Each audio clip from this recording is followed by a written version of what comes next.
Hey, Chef Brian with Monogram and the Monogram Experience Center here. Joe and I have talked for years about doing a chef's roundtable where we get some cooks together and we talk about ingredients and cooking and any other thing we want to talk about. And we are excited. We have the 4 Monogram chefs here today. So I have Ria Rueda from the Design Center in Connecticut. Joe is from the Monogram Experience Center with me in Louisville, Kentucky. And we have Jon from the Design Center in Chicago. Welcome, everybody.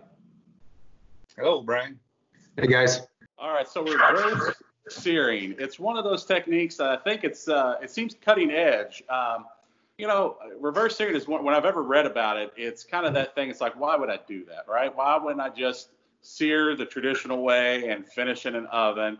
If you're not familiar with reverse sear, right, you're going to go low and slow, and then you're going to finish with high heat, right?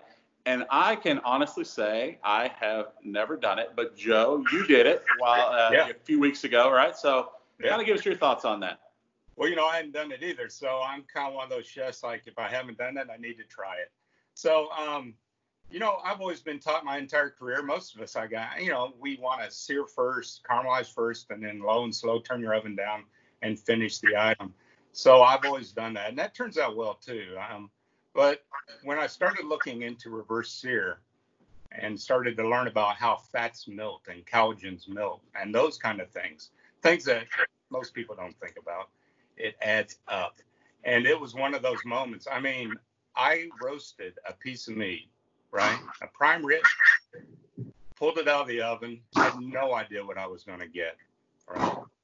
Cut it, and it was end-to-end perfections. The meats, the fats, everything was unbelievable. And you don't get the shrinkage as a chef. Like a big cut of meat, you can get 5 cuts or you can get 6, and 6 means more.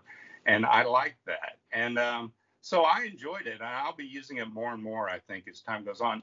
The one drawback is simply it takes a lot of time. You're cooking very low. We're talking 250, 275, things like that.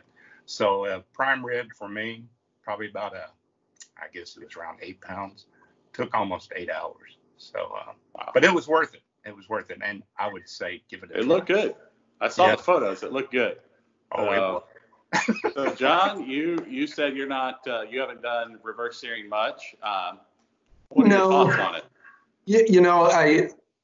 I haven't done a whole lot of it, and I think I try to think back of some things that kind of maybe we reverse sear just naturally anyways too. Like, tell me if I'm wrong here, Joe. Like a duck breast, where we want to kind of render those fats a little lower, so we cook through that fat cap, before we start the actual cooking process. And I enjoy the idea of creating that crust and really developing those flavors and drawing out the juices slower. And maybe if we draw them out a little slower, then we have more opportunity for, in the case of the prime rib, for the prime rib to cook in those juices than just the last 10% or 20% of the cooking process where things are starting to move around. So I think not only is it a very interesting way, there's a lot of ways to make a chocolate cake, right? So as long as it's good and chocolatey, who cares how we got there? So I like the idea of reverse searing and playing around with it for some of those thicker cuts of meat and fattier cuts of meat. Yeah, exactly. Yeah, I think it's like the oven version of sous vide, honestly. It's just, it is. You're going in there, you don't have the water in the bags. You can do a lot bigger, the sous vide that we do at home, much smaller scale. With that, you can do something a lot larger, like a whole prime rib, which is great. So I love that point. Yeah, I love that point, Brian, because when we slow down our proteins from going through those temperatures ranges so quickly, room temperature to 165 degrees for chicken in 45 minutes, or if you kind of really slow those stages down, it gives our end user, our home chefs, a more opportunity to stop it and stop the cooking process when they want and not overcook. So I love that idea. Anytime we can give any of our owners a little hint like that on how to not overcook things, I think we win. Yeah. I have a question. Would you ever reverse sear seafood, like salmon or something like that, or is it really just for the thicker meats?